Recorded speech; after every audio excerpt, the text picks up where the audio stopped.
اب ہم دیکھتے ہیں کہ کیا محدثین کرام نے فضائل بیان بھی کیے ہیں؟ کیا صرف یہی ہے کہ انہوں نے نفی نہیں کی؟ کیا کسی نے بیان بھی کیے ہیں؟ تو مرزا صاحب جو کہتے ہیں نا کہ یہ جو فضائل بیان صحابی ہونے کے علاوہ کوئی فضیلت ثابت نہیں ہے، اور یہ جو فضائل بناتے رہتے ہیں یہ ناسبی ہیں نعوذ باللہ. اور جھالوی صاحب کہتے تھے کہ جو عالم سیدنا معاویہ کے فضائل بیان کرے اس کی داڑھی پکڑ لو. تو ہم بتاتے ہیں کہ یہ کن محدثین کرام کی داڑھیاں پکڑنے کی بات کرتے تھے. ابھی ہم محدثین کی بات کرتے ہیں، آگے صحابہ کرام کا بھی بیان آئے گا. تو یہ فتویٰ صحابہ کرام تک بھی پہنچا ہے جھالوی صاحب کا. اللہ ان سے معاملہ کرے گا، جو بھی اللہ تبارک و تعالیٰ اپنے نظام حساب سے اس نے متعین کیا ہے وہ انشاءاللہ ہو جائے گا ان کے ساتھ. تو ہم مرزا صاحب سے یہ التماس کرتے ہیں کہ ان کے پاس ابھی موقع ہے، وہ اپنے آپ کو سدھار سکتے ہیں کہ ائمہ دین کیا کہتے ہیں. کیا یہ ہمارا جرم ہے کہ ہم سیدنا معاویہ رضی اللہ عنہ کے فضائل بیان کرتے ہیں، یا یہ جرم پہلے بھی؟ وہ تو مرزا صاحب تو پہلے فتویٰ بھی لگا چکے ہیں. امام ترمذی رحمۃ اللہ علیہ پر بھی انہوں نے ناسبی ہونے کا فتویٰ لگا دیا. امام ابراہیم نخعی رحمۃ اللہ علیہ پر بغض اہل بیت کا فتویٰ لگا دیا. امام احمد بن حنبل اور دیگر محدثین پر انہوں نے ناسبی ہونے کا فتویٰ لگا دیا. اس بارے میں ہم بات وضاحت کے ساتھ پیش کلپس ہم اپنے جو ہے نا اپلوڈ کر چکے ہیں، آپ لوگ دیکھ سکتے ہیں. بہرحال ہم پھر انہیں دعوت فکر دیتے ہیں کہ یہ جو آپ کی رٹ تھی کہ جی فضائل معاویہ ثابت نہیں ہیں اور یہ انہوں نے ناسبیوں نے بنا لیے ہیں، تو یہ محدثین کرام بھی آپ کے نزدیک ناسبی ہو گئے ہیں. آپ اعلانیہ طور پر یا تو چھوڑ دیں انہیں، یا پھر معذرت کر لیں کہ میں یہ بات کہی تھی میں نے، تو میری قطعاً مراد محدثین نہیں تھے، نہ مجھے پتہ تھا کہ محدثین نے ایسے کیا ہوا ہے یا کہا ہوا ہے، تو اب میں اپنی بات سے رجوع کرتا ہوں. ایسا بھی نہیں کرتے وہ. ہم بتاتے ہیں کہ امام بخاری رحمۃ اللہ علیہ صحیح بخاری میں انہوں نے صحابہ کرام رضوان اللہ علیہم اجمعین کے مناقب اور فضائل بیان کیے ہیں. پورا ایک بڑا چیپٹر قائم کیا، اس کے نیچے پھر ابواب انہوں نے بنائے ہیں. تو فضائل کے ابواب میں سیدنا معاویہ رضی اللہ عنہ کا بھی انہوں نے ذکر کیا ہے، اور ایک باب باندھا ہے سیدنا معاویہ رضی اللہ عنہ کے بارے میں. اب مرزا صاحب اور کچھ لوگ یہ کہتے ہیں کہ امام بخاری رحمۃ اللہ علیہ نے تو چونکہ سیدنا معاویہ رضی اللہ عنہ کا ذکر کیا ہے، ان کی فضیلت کا لفظ نہیں لکھا.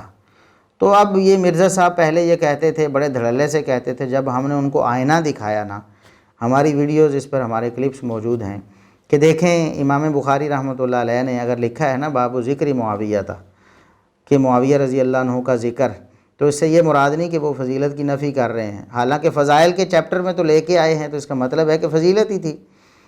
اور اگر آپ کہتے ہیں کہ نہیں ذکر کا لفظ فضیلت کے منافی ہے، تو پھر عبداللہ بن عباس رضی اللہ عنہ کا ذکر ابن عباس امام بخاری رحمۃ اللہ نے لکھا. امام سیدنا عباس بن عبد المطلب نبی کریم صلی اللہ علیہ وسلم کے چچا، ان کے بارے میں بھی امام بخاری رحمۃ اللہ علیہ نے ذکر کا لفظ استعمال کیا. اسامہ بن زید رضی اللہ عنہ اتنے جلیل القدر صحابی ہیں، ان کے بارے میں بھی ذکر. اسی طرح اور بھی طلحہ بن عبید اللہ رضی اللہ عنہ، یہ عشرہ مبشرہ میں شامل ہیں، ان کے بارے میں بھی ذکر کا لفظ امام بخاری رحمۃ اللہ علیہ نے استعمال کیا. تو اب مرزا صاحب کو یہ معلوم ہو چکا ہے اور انہوں نے مبہم انداز سے اس کا ذکر کر دیا ہے. اب امام بخاری نے ذکر معاویہ لفظ، یہ ابن حجر کا موقف ہے، یعنی کوئی میرا موقف نہ کہ میرے اوپر کوئی غصہ کھائے. ابن حجر اسقلانی ماشاءاللہ ان کو اہل سنت مانتے ہیں، بریلوی دیوبندی اہل حدیث تینوں. وہ کہتے ہیں نہیں ذکر معاویہ کے علاوہ اور اصحاب کے ساتھ بھی ذکر کا لفظ انہوں نے لکھا ہے، وہ علیحدہ بات ہے. اب یہ بات تو طے ہو گئی کہ صرف اتنا کہنے سے کہ امام بخاری رحمۃ اللہ علیہ نے ذکر کا لفظ استعمال کیا ہے، اس سے فضیلت کی نفی نہیں ہوتی. اب ہم کہتے ہیں کہ امام بخاری رحمۃ اللہ علیہ جب اس کو فضائل میں لے کے آئے ہیں اور صحابہ کے فضائل بیان کرتے کرتے سیدنا معاویہ رضی اللہ عنہ کا ذکر کیا ہے، تو اس کا کیا مطلب ہے؟ ظاہر ہے کہ فضائل، میں کہتا ہوں فضائل صحابہ اور آگے ذکر کرتا ہوں کسی صحابی کا، تو اس کا مطلب ہی بالاولیٰ اور بالبدیہہ یہی ہے کہ سیدنا معاویہ رضی اللہ عنہ کے فضائل کا ہی ذکر کر رہا ہوں. ہم اس طرح کرتے ہیں مرزا صاحب کہ امام بخاری رحمۃ اللہ علیہ کے استاد سے بھی پوچھ لیتے ہیں اور ان کے شاگرد سے بھی پوچھ لیتے ہیں. امام بخاری رحمۃ اللہ علیہ کے ایک استاد کا میں نام لوں گا اور ان سے پوچھ لیں گے، ان کی کتاب سے دیکھ لیں گے، اور ایک شاگرد، اور ایک استاد جو استاذ ہے وہ بھی مایہ ناز استاذ ہے، اور جو شاگرد ہے وہ بھی جلیل القدر شاگرد ہے امام بخاری رحمۃ اللہ علیہ کا. تو جو استاذ ہیں وہ ہیں امام احمد بن حنبل رحمہ اللہ، امام بخاری رحمۃ اللہ علیہ کے استاذ ہیں امام احمد بن حنبل رحمہ اللہ تعالی۔ اب ہم مرزا صاحب آپ کو بتاتے ہیں کہ آپ ناسبی کنہیں کہتے ہیں، یا یہ جو جھالوی صاحب کہتے تھے نا کہ ان کی داڑھیاں پکڑو جو عالم بیان کرے، تو یہ کس کی داڑھی پکڑنے کی بات کرتے تھے؟ بہت زبان دراز تھے جھالوی صاحب۔ تو امام احمد بن حنبل رحمۃ اللہ علیہ نے کتاب لکھی فضائل الصحابہ کے نام سے، صحابہ کرام کی کہ فضائل کا پر مبنی ہے کتاب انہوں نے لکھی ہے۔ اس کتاب میں انہوں نے امام سیدنا معاویہ رضی اللہ عنہ کا ذکر کیا ہے، اور کیسے کیا ہے؟ انہوں نے باب قائم کیا ہے کہ فضائل معاویہ بن ابی سفیان رضی اللہ عنہما، سیدنا معاویہ بن ابی سفیان رضی اللہ عنہما کے فضائل کا بیان۔ اور یہاں ایک میں اصولی اور لغوی بات بھی بیان کر دیتا ہوں کہ فضیلت کی جمع ہے فضائل، فضائل، اور عربی زبان میں جمع کی دو قسمیں ہوتی ہیں۔ ہمارے تو مدارس کے جو مبتدی طلبہ ہیں انہیں بھی معلوم ہے، حتیٰ کہ جنہوں نے کچھ دن پڑھا ہوتا ہے وہ بھی یہ سبق پڑھ چکے ہوتے ہیں کہ جمع کی دو قسمیں ہیں تعداد کے اعتبار سے، ایک جمع قلت ہوتی ہے اور ایک جمع کثرت ہوتی ہے۔ جمع قلت کے 4 اوزان ہیں، صرف 4 اوزان ہیں جمع قلت کے۔ ان 4 اوزان کے علاوہ جتنی بھی جمع کے اوزان ہیں جتنے بھی، وہ سارے کے سارے جمع کثرت کے اوزان۔ جمع قلت کا مطلب یہ ہے کہ 3 سے لے کر 9 تک، 10 تک یہ بولی جاتی، اس سے زیادہ چیزیں اس جمع میں شامل نہیں ہوتی جمع قلت میں۔ جمع کثرت کا مطلب ہوتا ہے کہ 3 سے لے کر لا محدود تک وہ جمع کا صیغہ، وہ وزن اس پر صادق آتا ہے۔ تو یہ جو فضائل جمع ہے نا، فضیلت ان کی فضائل، فعائل کے وزن پہ، یہ جمع کثرت ہے مرزا صاحب، جمع قلت نہیں ہے، جمع قلت نہیں ہے، یہ جمع کثرت ہے۔ اس کا مطلب یہ ہے کہ 3 سے آگے محدود نہیں ہیں، لا محدود فضائل ہیں سیدنا معاویہ رضی اللہ عنہ کے، اور ان میں سے درجنوں فضائل تو ہم انشاءاللہ یہاں آپ کے سامنے بیان کرنے والے ہیں۔ تو بہرحال امام احمد بن حنبل رحمہ اللہ تعالی 164 ہجری میں پیدا ہوئے اور 241 ہجری میں فوت ہوئے۔ امام بخاری رحمۃ اللہ علیہ 194 ہجری میں پیدا ہوئے اور 256 ہجری میں فوت ہوئے۔ تو امام بخاری رحمۃ اللہ علیہ کے استاذ ہیں امام احمد بن حنبل رحمہ اللہ تعالی۔ امام بخاری رحمۃ اللہ علیہ سے 30 سال بڑے ہیں عمر میں بھی، یعنی امام بخاری رحمۃ اللہ علیہ 194 ہجری میں پیدا ہوئے اور یہ امام احمد بن حنبل رحمۃ اللہ علیہ 164 ہجری میں پیدا ہوئے، تو 30 سال کا فرق تو پیدائش میں ہی 30 سال بڑے تھے۔ اور جب امام بخاری رحمۃ اللہ علیہ نے علم حاصل کرنا شروع کیا، ظاہر ہے کہ 10 12 13 15 سال کی عمر میں، تو اس وقت یہ تقریباً 45 سال 50 سال عمر تھی امام احمد بن حنبل رحمۃ اللہ علیہ کی۔ تو یہ بلا شبہ امام بخاری رحمۃ اللہ علیہ کے استاذ ہیں اور قابل قدر استاذ ہیں۔ امام احمد بن حنبل رحمہ اللہ تعالی، ان کی شان اور مقام کسے معلوم نہیں۔ تو امام احمد بن حنبل جو استاذ ہیں امام بخاری رحمۃ اللہ علیہ کے، وہ فضائل الصحابہ میں سیدنا معاویہ رضی اللہ عنہ کے لیے باب قائم کر رہے ہیں، فضائل معاویہ بن ابی سفیان رضی اللہ عنہما۔ اور یہ آج کے چھچھورے اٹھ کے کہتے ہیں کہ جی امام کسی نے فضائل بیان کیے ہی نہیں، اور امام اسحاق بن راہویہ رحمۃ اللہ علیہ تو جی وہ تو نفی کرتے رہے فضائل کی، یا امام نسائی نفی کرتے رہے، یا امام احمد بن حنبل نفی کرتے رہے۔ دیکھیں امام احمد بن حنبل کا وہ قول جو سندن ثابت نہیں ہے، وہ انہوں نے پیش کیا نا لوگوں کو دھوکہ دینے کے لیے، اور ہم نے بتایا کہ وہ 2 وجہ سے ضعیف ہے، اصول محدثین کے مطابق وہ ضعیف ہے، ثابت نہیں ہے، اس کو پیش کیا فضائل کی نفی کرنے کے لیے۔ اور امام احمد بن حنبل رحمۃ اللہ علیہ کی اپنی کتاب فضائل الصحابہ، جس کو یہ بھی کہتے ہیں امام احمد بن حنبل رحمۃ اللہ علیہ کی اپنی کتاب ہے، اس کتاب میں انہوں نے خود لکھا ہوا ہے کہ سیدنا معاویہ رضی اللہ عنہ کے فضائل ہیں، اس کو چھپا لیا لوگوں سے۔ مرزا صاحب یہ کیا خیانت ہے؟ کیا یہ دیانتداری ہے؟ دیانتدار لوگ ایسے ہوتے ہیں؟ آپ کو چاہیے تھا نا کہ امام احمد بن حنبل رحمۃ اللہ علیہ کا قول اگر پیش کرنا تھا جو ضعیف قول ہے، صحیح قول بھی لوگوں کے سامنے پیش کرتے، اور حق تو یہ تھا کہ بتاتے کہ وہ ثابت نہیں ہے اور یہ ثابت ہے، لیکن خیانت کرتے ہوئے جو ثابت نہیں تھا اس کو ثابت لوگوں کو باور کروایا، پیش کیا اس کو لوگوں کے سامنے، اور جو ثابت تھا ان کی کتاب میں لکھا تھا اس کو چھپا لیا۔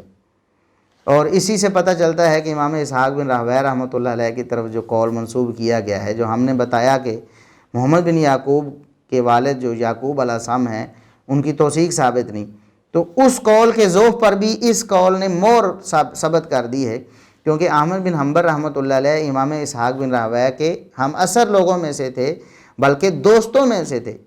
اور ایسے بھی ہوا کہ ایک شاگرد نے ان کے مسائل جمع کیے، ان کے فتوے جمع کیے، تو دونوں کے اکٹھے فتوے جمع کیے کہ احمد بن حنبل یہ کہتے ہیں اور اسحاق بن راہویہ بھی یہ کہتے ہیں۔ تو امام احمد بن حنبل اور امام اسحاق بن راہویہ دونوں ہم اثر تھے، دونوں دوست تھے۔ تو ایک کے بارے میں آپ نے وہ جو روایت پیش کی جو ثابت نہیں ہے، اور دوسرے کے بارے میں ثابت روایت ہے، اس سے پتہ چلتا ہے کہ امام اسحاق بن راہویہ رحمۃ اللہ علیہ کی طرف یہ جو منسوب بات تھی قطعاً صحیح نہیں ہے، کیونکہ امام احمد بن حنبل رحمۃ اللہ علیہ تو فضائل کا چیپٹر قائم کر رہے ہیں۔ یہ امام بخاری کے استاذ ہیں۔ اب اس سے پتہ چلتا ہے نا آپ کو کہ امام بخاری رحمۃ اللہ علیہ نے فضائل میں سیدنا معاویہ رضی اللہ عنہ کا ذکر کیا ہے تو کس حیثیت سے کیا ہے۔ اب امام بخاری رحمۃ اللہ کے شاگرد ہیں امام ترمذی رحمہ اللہ تعالی، جلیل القدر شاگرد ہیں، ساری دنیا کو پتہ ہے امام بخاری رحمۃ اللہ علیہ کے شاگرد ہیں۔ اور امام ترمذی رحمۃ اللہ علیہ کوئی عام شاگرد نہیں امام بخاری رحمۃ اللہ علیہ۔ آپ جامع ترمذی کو اٹھا کر دیکھیں، انہوں نے بہت زیادہ استفادہ کیا امام بخاری رحمۃ اللہ علیہ۔ وہ تو بار بار فرماتے سمیعت محمد بن اسماعیل، میں نے امام محمد بن اسماعیل رحمۃ اللہ علیہ یعنی امام بخاری کو سنا، سمیعت البخاری یقول، میں نے سألت البخاری سألت محمد بن اسماعیل، میں نے امام بخاری سے سوال کیا اس راوی کے بارے میں سیکھا ہے یا ضعیف ہے، اس حدیث کے بارے میں صحیح ہے یا ضعیف ہے، میں نے اس مسئلے کے بارے میں، اس فقہی مسئلے کے بارے میں امام بخاری رحمۃ اللہ علیہ سے سوال کیا۔ تو یہ شاگرد ہیں امام ترمذی رحمۃ اللہ علیہ۔ تو امام ترمذی رحمۃ اللہ علیہ نے اپنی کتاب میں کیا باب قائم کیا، مرزا صاحب فضائل صحابہ ہی بیان کر رہے تھے امام ترمذی رحمۃ اللہ علیہ۔ تو اب آپ کو یہ تو جامع ترمذی تو آپ کے پاس ہوگی نا مرزا صاحب، اور آپ کے پیروکاروں کے پاس بھی ہوگی۔ اسلام 360 جس کا آپ بار بار نام لیتے ہیں اس میں بھی جامع ترمذی موجود ہے۔ تو وہاں جا کر آپ دیکھیں نا کہ باب مناقب معاویہ ابن ابی سفیان رضی اللہ عنہ، سیدنا معاویہ رضی اللہ عنہ کے مناقب اور فضائل کا بیان۔ مناقب منقبت ان کی جمع ہے، اور یہ بھی جمع کثرت ہے مرزا صاحب، کہ بہت سے مناقب امام ترمذی رحمۃ اللہ علیہ فرماتے ہیں کہ سیدنا معاویہ رضی اللہ عنہ کے ہیں۔ انہوں نے یہ باب قائم کیا ہے کہ سیدنا معاویہ رضی اللہ عنہ کے مناقب اور فضائل کا بیان۔ اب بھی مرزا صاحب آپ کہتے ہیں کہ ائمہ دین نفی کرتے رہے، نفی کرنے والا تو کوئی ہے ہی نہیں مرزا صاحب آپ کے پاس، کوئی سند ثابت ہی نہیں ہوئی، اور اس بات کرنے والے ہم آپ کے سامنے پیش کر رہے ہیں۔ امام بخاری بھی، ان کے استاد احمد بن حنبل بھی، ان کے شاگرد امام ترمذی بھی، اور اس کے بعد بھی محدثین نے کتابیں لکھی۔ امام ابن ابی الدنیا رحمۃ اللہ علیہ مشہور و معروف محدث ہیں، حلم معاویہ اس نام سے انہوں نے کتاب لکھی کہ سیدنا معاویہ رضی اللہ عنہ کتنے بردبار تھے، ان کی بردباری کا بیان۔ تو حلم معاویہ اسپیشل کتاب لی۔ اس طرح اور بھی محدثین نے کتابیں بھی لکھی ہیں اور چیپٹر بھی قائم کیے ہیں۔ خود امام نسائی رحمۃ اللہ علیہ نے اپنی کتاب السنن الکبریٰ میں، جس سے کئی روایتیں مرزا صاحب جو ضعیف ہیں ہم ثابت کر چکے ہیں سند کے اعتبار سے، وہ پیش کر کے سیدنا معاویہ رضی اللہ عنہ کی توہین کرنا چاہتے ہیں۔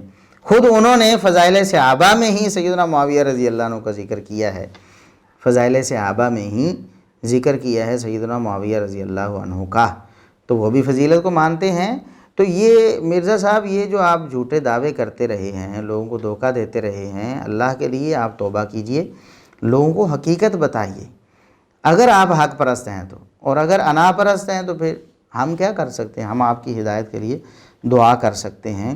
تو یہ ائمہ دین کے بارے میں ہم نے بتایا کہ ائمہ دین جو ہیں سیدنا معاویہ رضی اللہ عنہ کے فضائل بیان کرتے تھے۔ اس طرح اور بھی ائمہ دین ہیں، ہم یہاں ان کا جو ہے ذکر وہ سکپ کر رہے ہیں، نہ ہم بتا رہے ہیں کہ امام ترمذی رحمۃ اللہ علیہ نے کون سے فضائل بیان کیے اور امام احمد بن حنبل رحمۃ اللہ علیہ نے کون سے فضائل بیان کیے، بات بہت لمبی ہو جائے گی۔